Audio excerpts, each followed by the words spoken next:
Hello.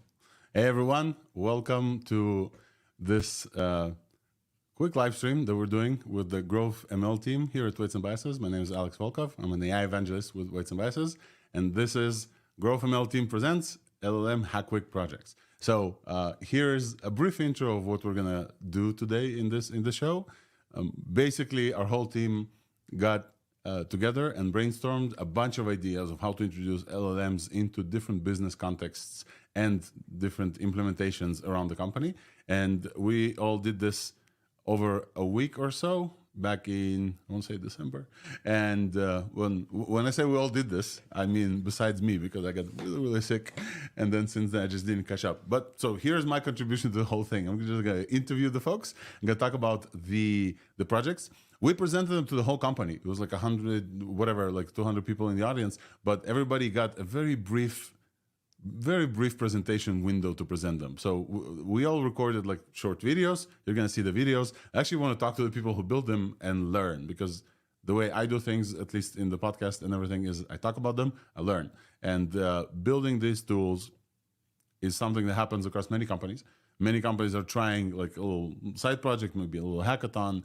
And for a lot of people not knowing where to start, I think it's a good idea to surface kind of the learnings that we did. So we're going to do the same thing. We're going to do this whole thing justice. So we're going to talk with three teams, or I guess three projects folks today. And we're going to have, I think, 6 overall.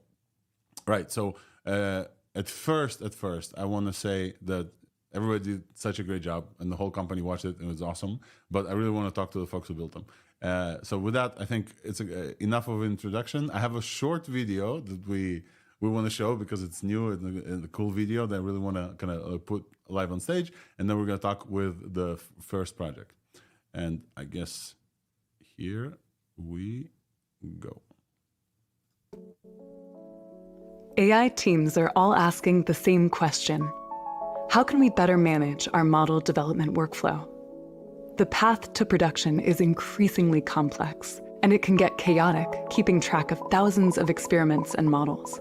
Messy spreadsheets and ad hoc notebooks aren't going to cut it.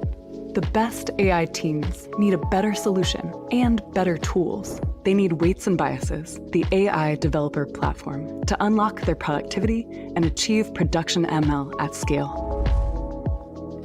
Replace messy spreadsheets with an automated system of record for experiments. Communicate about model evaluation, and collaboratively review results across the team. Clean up disorganized buckets of models with a unified registry. Automatically capture full model lineage, all the data and code used for training and testing. Seamlessly connect to compute to scale up training, and run large-scale sweeps efficiently to optimize models. Analyze the performance of large language models, and monitor LLM usage and costs with live, customizable dashboards. Get your team on the same page to bridge the gaps from ideation to production. Use Weights and Biases to build, manage, and deploy better models faster.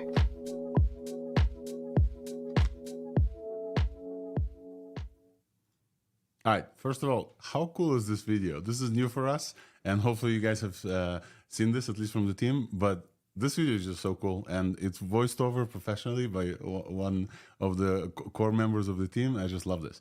All right, so I guess it's time to kind of move to our first conversation, and we're going to talk with Sumik. Let me put up Sumik on stage. Actually, let me do a transition here so that we'll have a transition. Give me just a second. Where's Beefy? All right.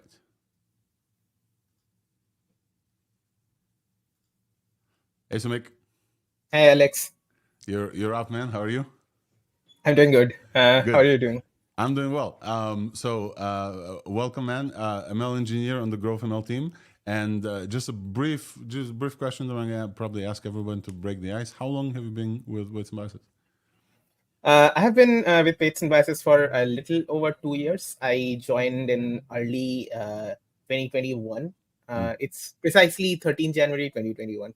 Wow. That's awesome, dude. And so I know this, but I'm gonna ask this anyway. What's predominantly your area of kind of expertise in the stuff that you're building in? Because I think it Sure. has to do with your projects as well, right?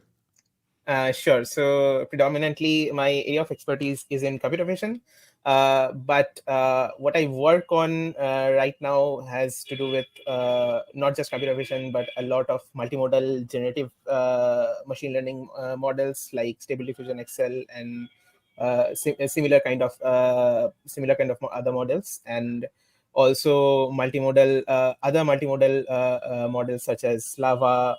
Uh, and other similar models. I saw that a new lava just released, but we're gonna talk about Yeah, this in the next thing. I think you built a cool project. Let's watch the video together, and then we're just gonna talk about this a little bit, right? sure. All right, let's put up the video here, folks. How much time you spend polishing slides for customer presentations? I'll present to you a tool that will make it easier for you to do so. For example, the starting slide looks a little bit dry. Why don't we try to generate an image for it?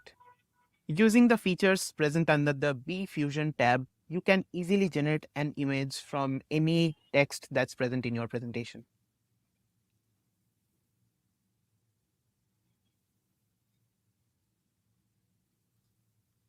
So I didn't plan to do this, but I'm gonna pause this video right here and just gonna ask you. Dude, this is super cool. Let me scroll back.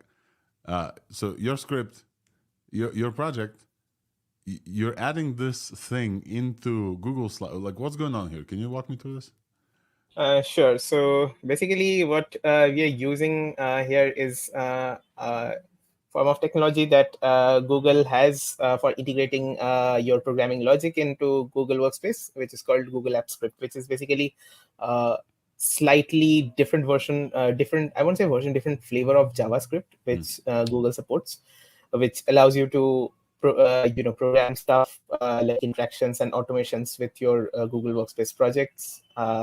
That's what predominantly what we are using here. And That's what's super cool. going on under the hood is basically we are basically making an API call to generate an image with DALI, and there's a lot of fancy prompt engineering going in the background, so that you always get the desired, a very gorgeous image which you can use without any effort in prompt engineering or anything like that.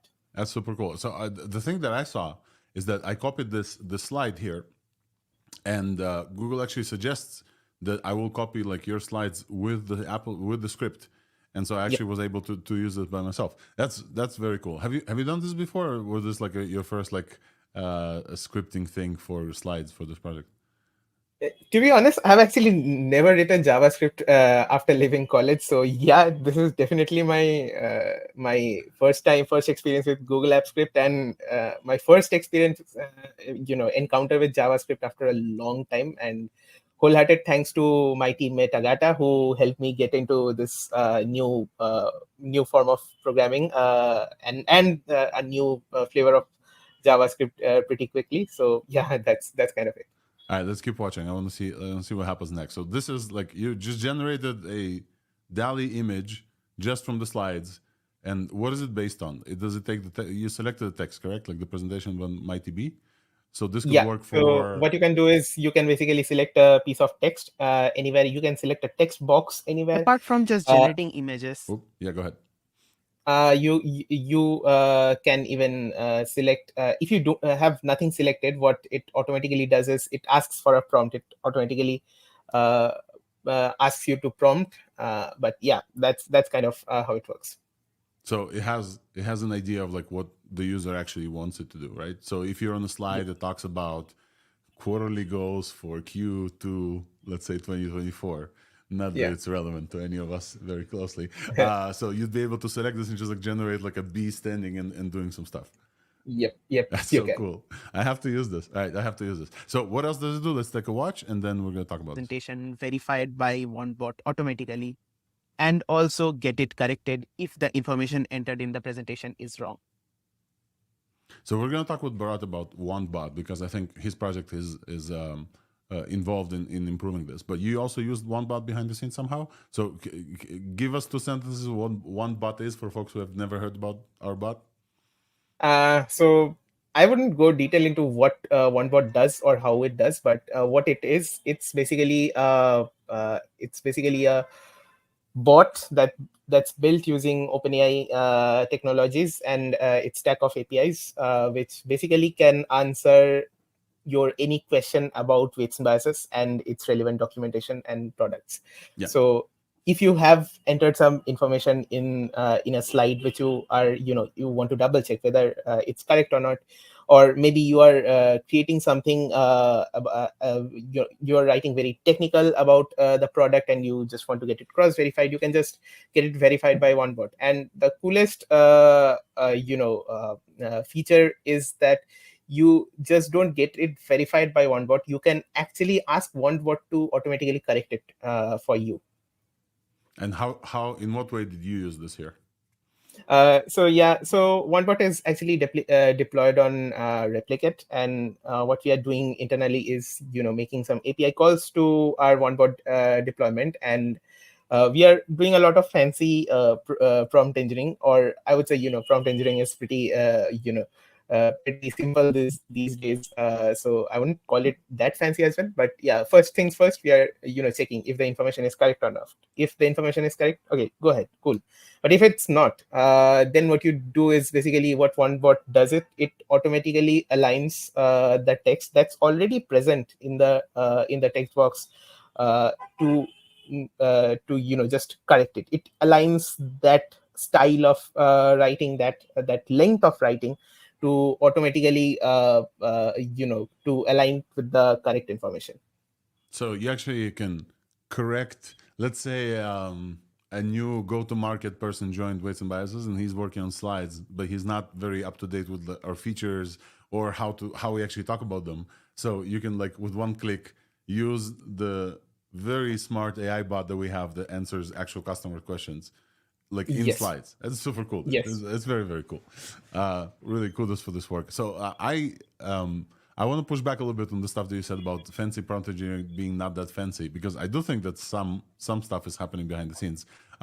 So is this also a correction? Oh, so here we can see that in very like short click, you click something and the language jumped from Weights and Biases in an open source project to Weights and Biases offers free tools for academics and open source project. Because we're not open source, like it's not like you can compile Weights and Biases. This is dope. What type of prompt engineering stuff did you have to do for this whole project, I guess? And maybe So, what did for you example, learn? first things that I learned is you can actually use a fine-tuned or I would say you can actually use any kind of foundation model as a very effective binary classifier for text. So the first thing that OneBot does it when you hit correct, then it first checks whether the information is correct or not. So what I just asked OneBot to do is, can you first please answer in yes or no? And you just just check if OneBot is answering with yes or no. That's basically what a binary classifier is. So that's how the first stage is done, and then basically you prompt it a little to something like, you have to mention that I heard someone is saying, insert the original statement that is that's coming from the slide, and do you know if it's correct or not? First answer in yes or no, and if it's no, then can you correct it and make sure you do not drastically change the text. Maybe you say things like, you do not exceed the length of that text by more than 20% of the length of the original statement, and a couple of other conditional statements right into the prompt. And it kind of, I tested it with a lot of text that's of pretty variable length, and it works pretty well, I So would say. just to make sure, right? What happens is one bot is already like a bot that we have on production. It answers customers. It has a bunch of like reg implementation on top of our knowledge base. It has a bunch of prompting on its own, right? Like we're gonna talk with Bharat, and I don't know if he planned for the use case of you also prompt engineering in the user queries, because that's essentially what you do. It's like prompt engineering on top of prompt engineering, basically, and it kind of works because you made it a binary classifier. So Mick, this is super cool. Quick question for you before we kind of finish.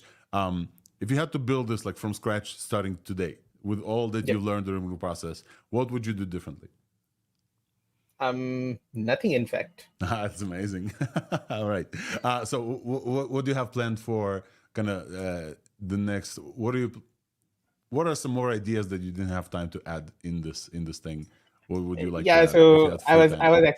I was actually planning to do a little bit more on the polish the prompt engineering side, especially with respect to the images a little bit more. For example, no humans, add some more options, like you could generate images without humans, with humans, without text, with text. So a few things like that.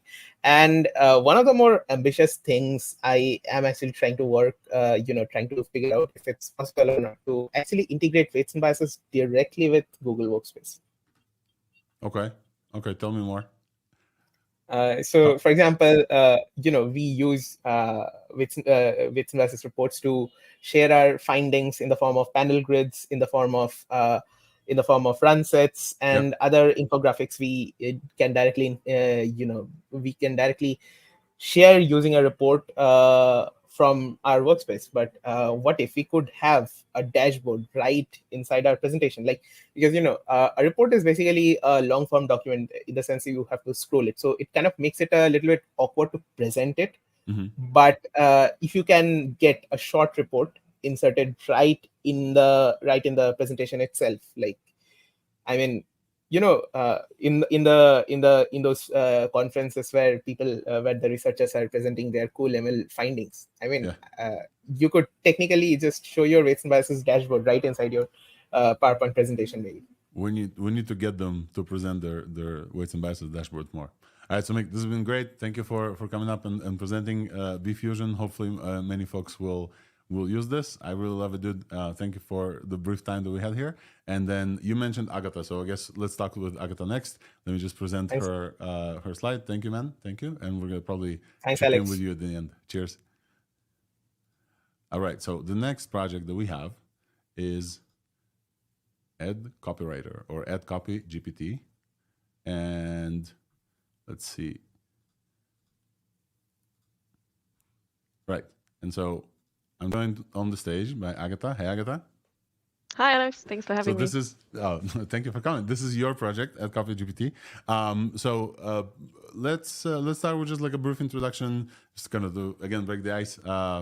You on the growth team, could you say a little bit about what your role here and how long have you been here and where you're from? Yeah, so I've been at Weights and Biases. When you asked earlier to Mika, I was like, I had to do some quick math because normally off the top of my head, I don't think I remember, but I counted 18 and a half months. So yeah, it's been a great time at Weights and Biases. I'm originally from Poland, moved around a little bit, so big fan of Europe, so kind of sticking around. And what I normally do on a day-to-day basis is a little bit different than the Hack Week that we're presenting here. So it was really great to get out of that.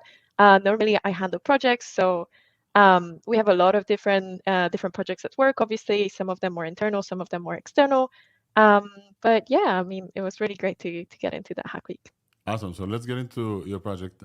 It's called Ad Copy GPT. I think that's the name of the I like your name better though. So Ad Copywriter. Might change it. Yeah. Okay. So Ad Copy GPT is what we have on the video. So let's watch the video real quick and then let's talk about like what you learned from it. Let's see if this is the right video. Oh, apologies. All right. I decided to put together an Ad Copy GPT.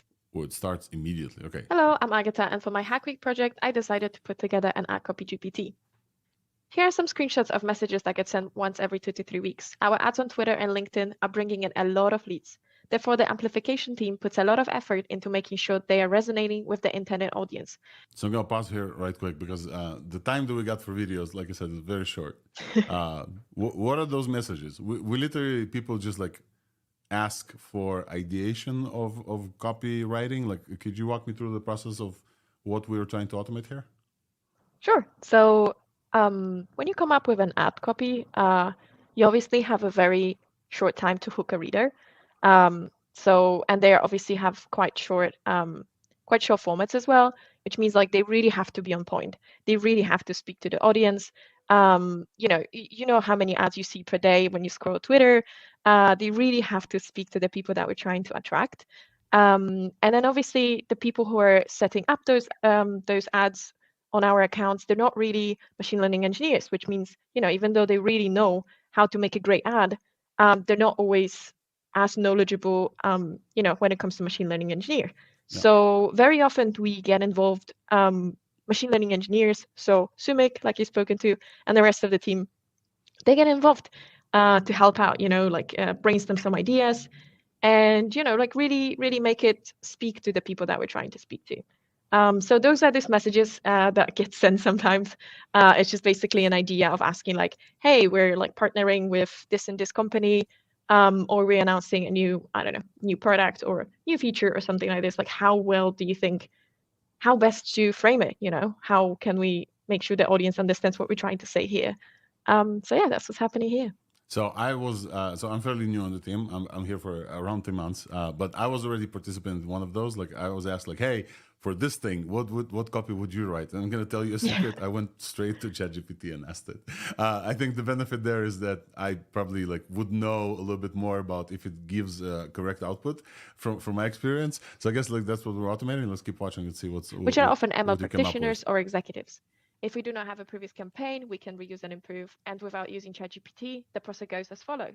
We look at what happened before in the previous similar campaigns. We check the weights and biases value prompts.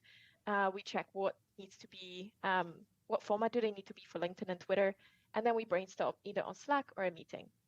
With ChatGPT, we do all the work beforehand as well, but then we have to write it in a prompt and iterate with ChatGPT on it. With Add Copy GPT, what happens is that it already knows what happened before, as it has a spreadsheet with all the previous ads. It knows weights and biases value props as it is linked to OneBot, and it knows character limits as it is already included in it. Let me show you how it looks. All you do is go to Add Copy GPT channel. You call Add Copy GPT. You let them know what you're interested in promoting in the ads. And in the first selection, you have to choose if you're optimizing for awareness or signups. And for this one, I'm going to choose signups. And then what's your what persona are you targeting? For this one, I'm going to choose ML practitioners. Great. And just a couple minutes later, Add Copy GPT generates a lot of different formats for you to experiment with. Wow. Thank you. That's awesome. So a Slack bot that generates ad copy. I want to talk to you about all these like integrations that we have built in, right? So we've talked with Sumik about OneBot a little bit. Looks like you're also integrated with this. Could you tell me about like how you use OneBot? Because it sounds like we're now having like a new team member basically that we all like lean on in an automatic way. Yeah, that's kind of what it is. Bharat was the one who helped me out to hook it to. He's the one who's also mainly working on the OneBot. So what it does is actually it calls OneBot and checks in all to ask for all the information that OneBot has about this certain topic.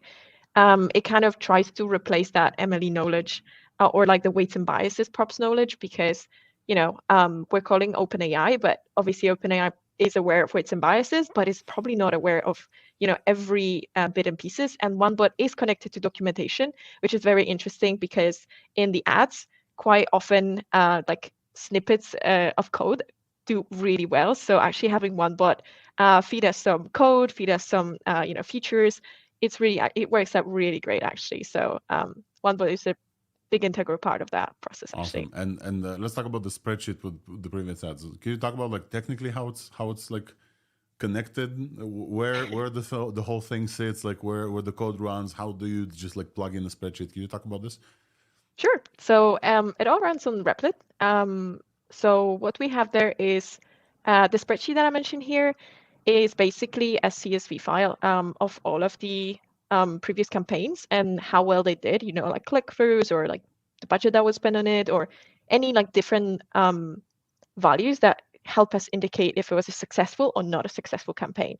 So that's how we're kind of using it. So by the I don't know if you saw like the buttons that people are choosing if you want to go for awareness or if you want to go for the signups. So depending on those two different focuses, there's a different success criteria which gets passed.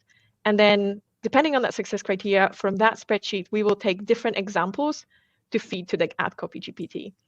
because obviously we want to feed it examples of like what previously worked well, but we also don't want to give it only 2 or 3 to get stuck with. So what it does, it just chooses randomly from all of the ones that fit what we consider a good ad copy, and just feeds that into the ad copy GPT. So that just like you just plug this into the context before you send it to GPT, basically in context learning, or is there more of a thing there? Could you talk about like how does GPT know about the examples? Yeah, so basically when I put the prompt in the user prompt, I put a lot of variables in, which, for example, that includes the example, it includes a persona. So as you saw the persona, when you select the 2 different buttons again, ML practitioner or an executive, this is also, again, very different person that we're trying to attract. So very different positioning, very different language, very different values that they actually would look out for.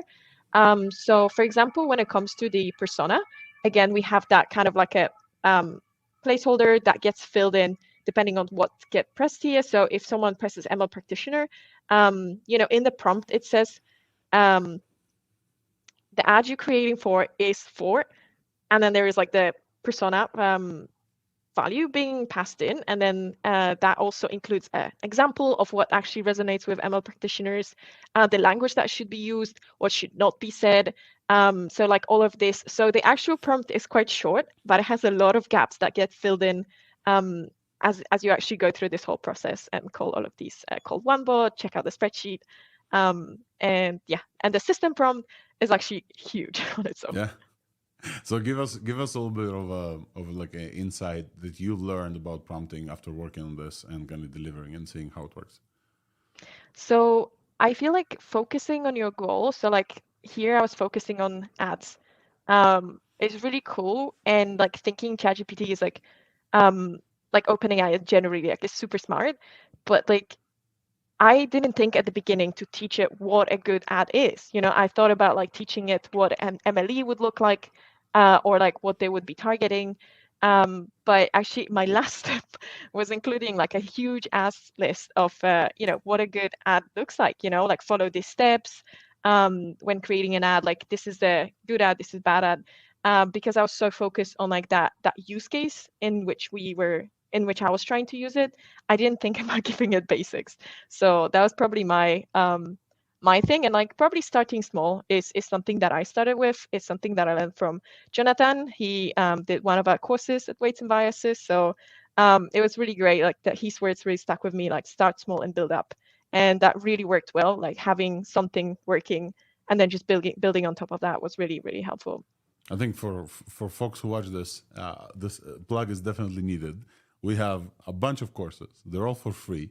And just for folks to come in and learn, we just released another one with Jason Liu, just a recent one of ours. But there's like a bunch of other courses about building pretty much everything that we were talking about here. You can learn just by going to the Weights and Biases Academy. So we're going to put this link up next. Right. So you selected Slack as kind of the area of interaction with the users. Any challenges there with the Slack specifically with the stuff? Because I definitely like interacted with this, and I have to say one thing, but I would love to hear from you as well, how you selected it and what are some of the learning challenges that you had.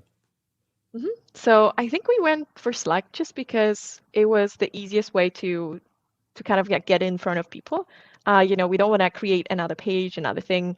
We want to have it live where other people live and make it as easy to use as it would be Slack in Emily, So I think that's why Slack. And I think because it wasn't my first Slack bot, it was very easy just to go and have a peek at settings from a previous Slack bot and just kind of reproduce that. But I remember the first Slack bot we were setting up was a couple days of trying to find the right permissions, reinstalling it many times. So luckily this time it was quite simple, and actually this was the first time using the buttons, and it was really simple as well. So that was really great experience. Yeah, the buttons definitely add to kind of the interactivity that, at least from where I played with.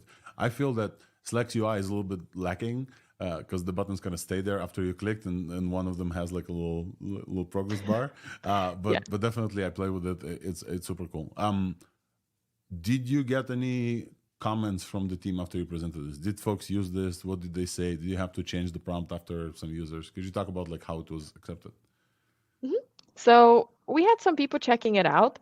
I don't think so far we have used it for any like live campaigns that exist right now. I don't think we tested it out yet in real life, which would be very interesting because I'm still iterating on the like what's a good prompt to get it to, because it is generating ad campaigns, but it's just sometimes they're really not like that hooking you up, you know. They don't have that like tone that really like grabs you straight away. And I think like that's what it's struggling with, and that's what I'm trying to make it more snappy, more you know, more like a good ad rather than just like, hey, try weights and biases Yeah. kind of ad. And I think what it's struggling with is um having that like kind of not in a direct way. So you know, when you're trying to promote, let's say, chairs, you know, you say it's great to sit on, but you know, the second level of that is like, you know, are you tired of standing? And it's Yeah, not able to you need make to that sell an connection. experience. Yeah, Exactly. it's Yeah. like it's not, it's just it has four legs. That's the kind of ad it comes up with. So even though some of them are good, they're still not that, they're not, you know, they don't have that ecosystem connection, which I'm really missing if I'm honest. So I want to perfect that first, and then I'm really gonna hope we're gonna put it into test versus, you know, something that was actually combining like, you know, machine learning engineer and the ad specialist versus just, you know, ad copy GPT coming up with stuff on their own. Absolutely. So we're gonna definitely see which one works better, and if this automation helps with the processes or replaces any of our jobs that we don't want to do. So we're gonna get to do other things. So I guess that's it, Agatha. I think those are all my questions. Let's stick around for us as well. Great project. It's awesome to see how people will use this, and I want to see the first ads that are gonna get served at like complete like autonomy, almost complete autonomy. But I guess it highlights for me that even in 2024, with GPT-4 being like this incredible multi-tool for different things, with additional prompting, with system messages that you have like big ones, still the ads that we get are like still human touch makes them a little better, but we're gonna get to see a big scale. The more scale we're gonna have, the more A/B tests, the more we'll see. Maybe their ads work. Maybe people want to know.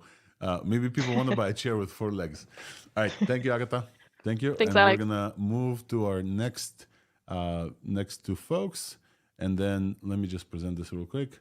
We have integrations PR bot with Ayush and Anish. So let's invite them here to stage. Just give me a second, please. We need to put this up, and then, all right, folks, welcome up on stage. Ayush and Anish, please unmute. I think there you go. What's up, guys? How are you?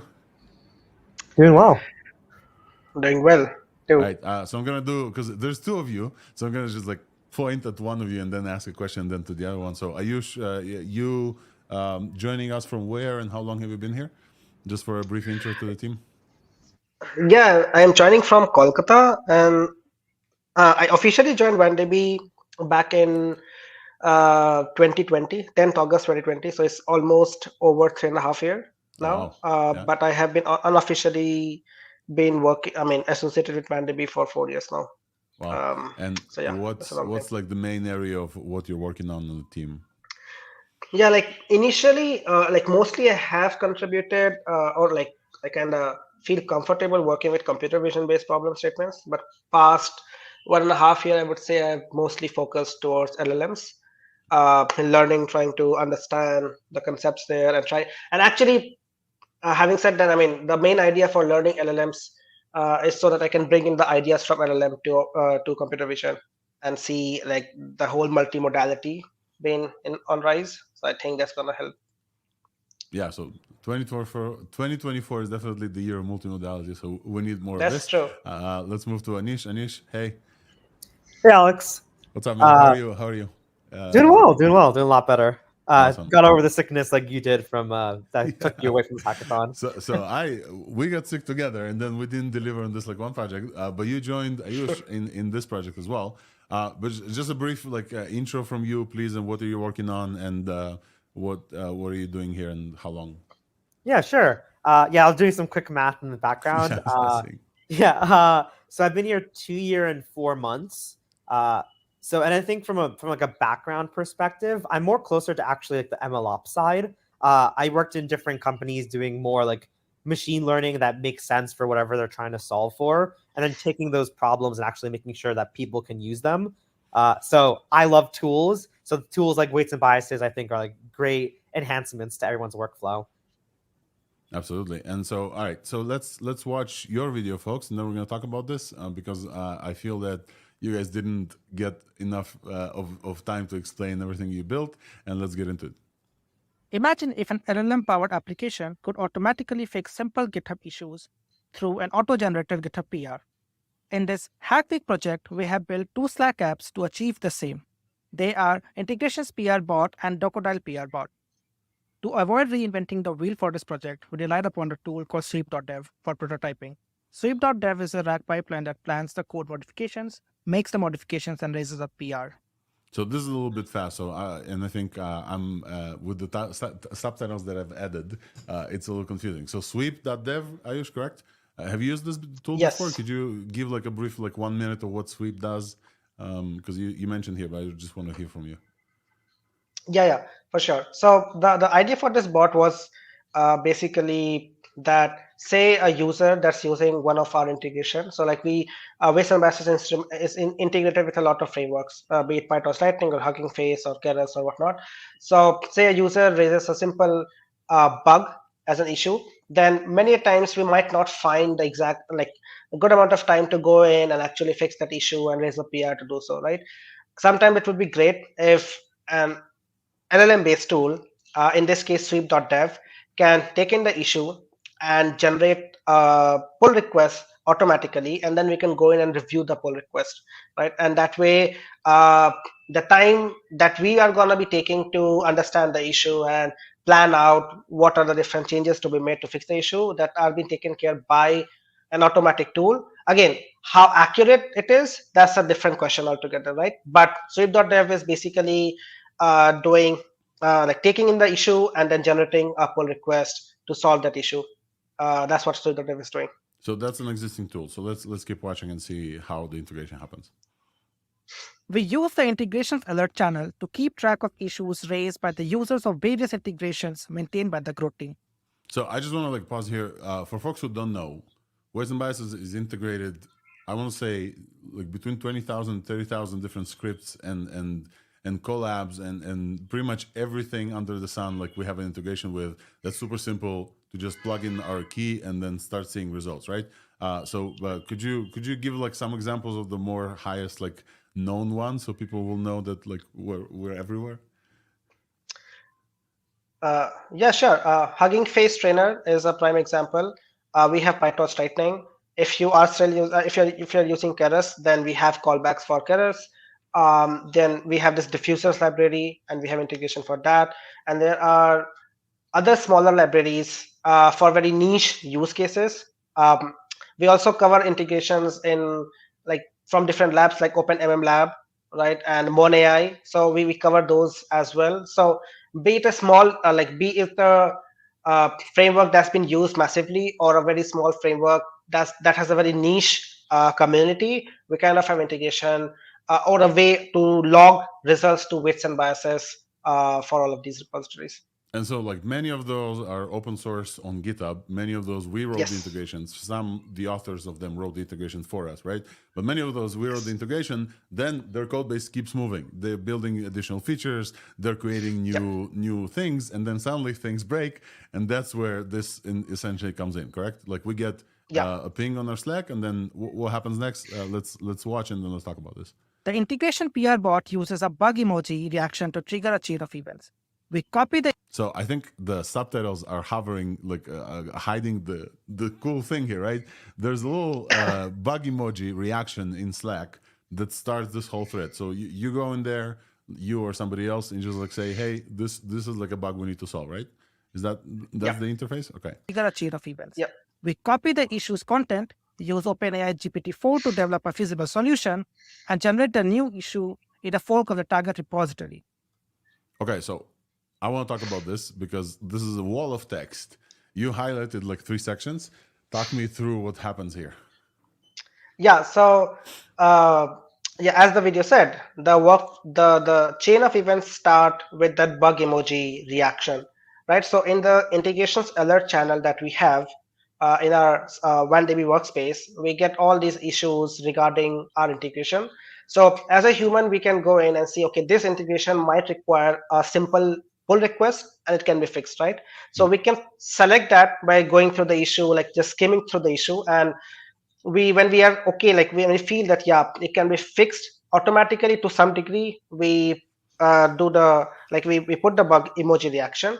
So once that happens, there's like this the server on the backend side, it basically pulls in the content of the issue. So that issue might have been raised in PyTorch Lightning, it might have been raised in our own 1DB client repository, or it might have been in Hugging Face, like be it any repository, right? So it just pulls the content of that issue, and then there's like some prompt engineering done to send in the issue content to GPT-4 to basically come up with a very vague solution, right? GPT-4 at that point, the first LLM call that we are making to GPT-4 might not have context about the repository, might like yeah just have some vague idea about what a repository, or might have seen the code during the pre-training phase, but again it doesn't have proper context, right? So it comes up with some sort of actionable solution that can maybe solve the issue, right? And then once we have that vague solution, we then send that body of solution, that string or text, and open a new issue with the original issue content in the fork of the repository. I mean, just to give more, just to take a step back, sweep.dev is something that you need to install in the repository. It's a GitHub app that you install in the repository. So when you install that, you can do so in your own personal repositories. I don't have access. I am not a contributor to PyTorch Lightning as an author, right? So I cannot install that GitHub app in PyTorch Lightning. What I can do instead is fork PyTorch Lightning. So it's my repository now, and I can install sweep.dev in that repository, right? So once I have done that, and that is also taken care of automatically, right? Like GitHub APIs, like we use that to handle that, right? And then in that fork of the repository, we basically raise a new issue with the original content of the issue that was raised in PyTorch Lightning, for example, and then the solution that we came up. And when we raise that issue, we basically start the issue title with sweep : and then the title of the issue, right? And once that is done, sweep.dev takes over, and then it starts like planning and retrieving and everything that happens to come up with a PR. So there's a bunch of work that you do kind of to prepare this for sweep, and then you kind of let sweep take over. And sweep is an existing program and existing like GitHub integration of their own that's installed on our repository, a clone of PyTorch Lightning or something else. And how good is it from your expertise, like for what you've seen so far? How good are the results that we're getting from after you prepared all of this knowledge? How good are like the sweep stuff from your experience? And maybe Anish, if you want to jump in here, it looks like Ayush is having a sneeze moment, which is happens on live. Yeah, sure. So personally, one thing I like about Sweep is it kind of uses like a very agentic workflow behind the scenes. So if any of you use tools like Cursor or like any of the other cool IDEs that incorporate this kind of like new LLM-based Copilot featuring, I would say Sweep Dev kind of takes that approach where it says, okay, I'm going to look over your code base, grab the relevant documents that make the most sense related to the input query of like the title of the PR, the issue alongside the description. And so it grabs those documents, it grabs those details, and it kind of goes in this iterative workflow where it goes, okay, I'm going to go ahead and find which files I need to write in, write some code, write some test cases for those code, run it, see if it fails, and rinse repeat. So one thing I do like about it is that this workflow is something that's actually what I imagine the future is like most of these not only you say multimodal is the 2024. I also think agentic workflows are what 2024 what we're aiming for also. And so I think that the approach here makes a lot of sense. Now, in terms of quality, I would say it's actually very variable because of how important things like prompts still are to this. So for instance, if your title of your issue and the underlying description of that issue are not good, then what's going to do is, because it uses things like RAG pipelines to grab the most relevant code pieces and like write those test cases based on those or write code based on that. If your description causes it to pull the wrong code files to adjust, then it's just going to iteratively work from there still and not have that true understanding of what you're trying to solve for. So it's almost like the entry point of our description, it needs to be good for, as that's like the core prompt that really makes the agent start off its like thought process. Yeah, it makes sense. Ayush, you want to add anything to this or general agreement? Yeah, I totally agree to that. Just one footnote would be that for repositories like documentation-based repositories or web-based simple HTML, CSS, JavaScript stuff, Sweep is gonna be really excellent there, right? Because yeah, like I mean, the underlying LLM might have seen a lot of such code snippets already during the pre-training phase.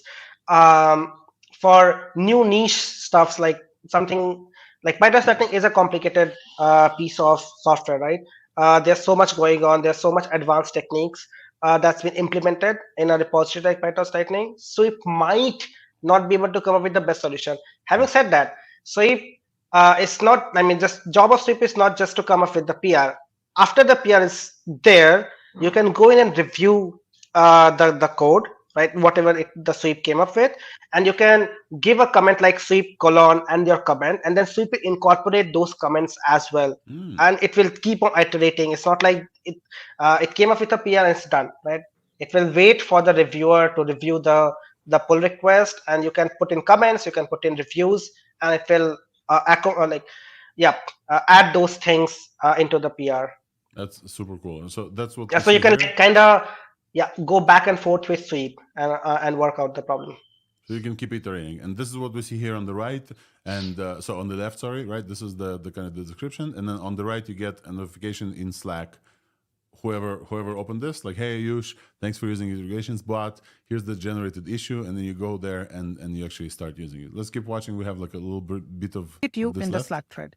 Sweep.dev takes over and come up with a pull request. You can even do code review, leave comments, and Sweep will incorporate it in the PR. Our docs are ever changing, so we need a quick and efficient way to get started with applying these changes to our documentation, which lives in a repo we call Docodile. So what we can do is now just provide a comment to our bot, bbot. And what bbot will do behind the scenes is ensure that we formulate a proper PR description that will be applied to our GPT bot, which will then go ahead and create a PR automatically for our documentation. This also includes all the GitHub actions we have currently in place. So if you ever need to make changes, you have a good starting point to ensure that our documentation stays up to date and relevant for our customers. Awesome. So Anish, let's walk through this just a little bit. It looks like we're coming up on the time for our first part here, but like walk me through Docodile and the bbot. Yeah, sure. So we have documentation for all the code that we write as people use our package and want to make sure they know what they're using. And so because we also build features, we want to make sure that our documentation reflects all the new features and changes we make to our code base. And so the important part here is that or the cool part that's like cool and different from what Ayush already mentioned about sweep.dev is that behind the scenes, there's an upscaling piece that we use an LLM for. So what I mean by that is that, for instance, if someone comes in and says, hey, remove OpenAI from our docs, that's an awful description that Sweep may not know. So what we need to do behind the scenes is we use an LLM to actually understand what the title for an issue of this would look like given that comment, and also write a description for it. So one tool that I think is great is back in the day I used to use guardrails quite a lot. Now I kind of moved to the instructor world. Those are both libraries to help you ensure that you have form-fitted validations around the LLM outputs that you want to use. So like ensure you have structure for it. So like in my case, I would use something like Pydantic to write simply title And the description for my title would say, hey, this is the title for my GitHub issue. Similarly, for my description for my Pydantic class, I would write something like, hey, this is the description for the associated title given given my input. So what's nice is that behind the scenes, one thing that's really important that Ayush mentioned is that the title of your PR has to have sweep : in front of it. So for my upscaling message, when I can explicitly mention using the tools like guardrails or instructor or anything that helps you create structured outputs for your large language model, I can set strict rules about what the output can look like. And so in this case, because I had I wrote descriptions for how the title and the description look like for this structured output, my large language model will now return me a nice structured JSON, which I can go ahead and actually just drop it directly into a PR description like this. So now I took that very generic, remove OpenAI from our docs, and now have a full description in the description box and in the title for the sweep to actually understand and pick up. And it's really that's one thing that I would probably do moving forward. And if I had to start again, is to ensure I start with this mindset of, oh, what do I need? What would I, as a PR reviewer, need to be able to go ahead and write a good PR in response to an issue? Yeah. And so from there, I would imagine adding a bunch of other LLM calls behind the scenes to really formulate and fix that so that Sweep gets the best context to go ahead and make these changes for things like my documentation.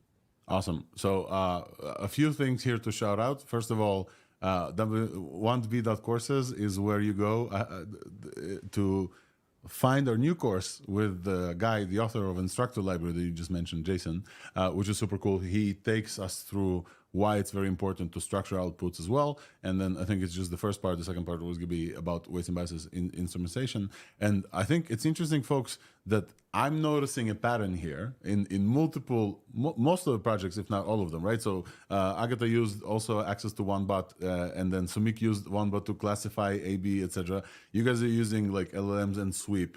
It's not like we're using the one tool anymore. At this point, we already have multiple almost agentic conversations. We still have to instrument them, but I'm noticing a pattern which is super cool, and we're gonna keep probably seeing this in the next objects as well, in the next projects as well. Is that it's already kind of Anish, you were talking about this. How do I prepare my stuff better for that integration with AI? By using another piece of AI, by upscaling, by extrapolating. It's super cool. Have you noticed this in kind of other stuff that we're building, that kind of the chain of stuff that happens from one LLM to another LLM?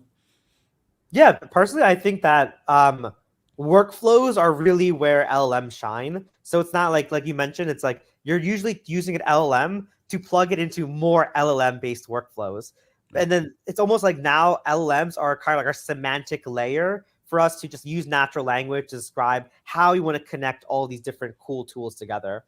So that's why I'm personally really excited about agent workflows, because I just imagine creating even more connections. For this sweep.dev connection we have, I can imagine using WanBot maybe to directly upscale the message, because it has a lot more better context for weights and biases than maybe Sweep or ourselves or baseline OpenAI may use. So it's just what pieces do you want to replace with more LLM or AI engineering projects? But definitely not kind of the primitive approach that people have maybe thought of before, where there's one LLM kind of prompt that will solve everything end to end. We're now focusing, okay, this is the use case for Sweep, this is the use case for the upscaler. OneBot kind of, again, we probably should personify OneBot and have them add them as a team member at this point, because most people are there using it. But definitely more a specific task for each piece of the workflow, which is super, super cool, and learning that I'm definitely getting from this. Folks, with that, I want to thank Anish, Ayush, thank you for showing the cool projects that we have. Hopefully, we're going to keep using those. We're coming up on almost an hour, folks. This is going to be the first part. We still have a few very cool projects to go through. And I think with that, I thank you guys. I'm going to take you off, and then I will show our video again, because we're coming up on an hour and this video is super cool. And then we're gonna conclude part 1, and part 2 will be just after that. If you're watching and if you're joining in the middle, This has been a presentation of the Build Week or Hack Week, depends on how we call this, projects from the Growth ML team here at Weights and Biases. My name is Alex, and it's been awesome. So definitely, if you're just plugging in right now, definitely scroll back and watch the previous projects that we had, because many companies now are trying to figure out what to do with AI, or if you went to Davos, Gen AI, because enterprises, and definitely we're part of this as well. And this is our first attempt, so we wanted to bubble up the learnings that we had to show you as well, if you're about to integrate some of these projects. All right, so let's watch the very cool video that we have, and then we're gonna take a break, and then we're gonna do part 2 soon. AI teams are all asking the same question. How can we better manage our model development workflow? The path to production is increasingly complex, and it can get chaotic, keeping track of thousands of experiments and models. Messy spreadsheets and ad hoc notebooks aren't going to cut it. The best AI teams need a better solution and better tools. They need Weights and Biases, the AI developer platform, to unlock their productivity and achieve production ML at scale. Replace messy spreadsheets with an automated system of record for experiments. Communicate about model evaluation, and collaboratively review results across the team. Clean up disorganized buckets of models with a unified registry. Automatically capture full model lineage, all the data and code used for training and testing. Seamlessly connect to compute to scale up training, and run large-scale sweeps efficiently to optimize models. Analyze the performance of large language models, and monitor LLM usage and costs with live, customizable dashboards. Get your team on the same page to bridge the gaps from ideation to production. Use Weights and Biases to build, manage, and deploy better models faster.